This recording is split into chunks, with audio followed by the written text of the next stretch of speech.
খোকা, তোকে একটু বাজারে যেতে হবে, আমাদের কিছু সদাইপাতি লাগবে। রমজান তো প্রায় এলো বলেই।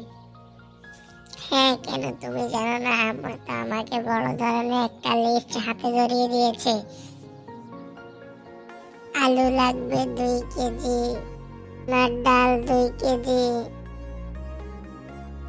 রসুন 1 কেজি, পেঁয়াজ 1 কেজি, তেল 2 কেজি, আদা 1 কেজি, চিনি 1 পা, হলুদ 1 কেজি, মরিচ 1 কেজি, রসুন, পেঁয়াজ, তেল, লবণ এবং কি মুড়ি লাগবে 2 কেজি। ওর সাথে আবার খেজুর আর ট্যাংও কিন্তু রয়ে গেছে। যারা এখন আমাদের চ্যানেলটি সাবস্ক্রাইব করে না, তারা দ্রুত সাবস্ক্রাইব করো, আর হ্যাঁ, কিপটার না করে একটা লাইক দিয়ে দাও। ধন্যবাদ সবাইকে। খেজুর লাগবে 1 কেজি, চাউল 1 বস্তা, সব মিলে হচ্ছে 5380 টাকা, বুঝছো?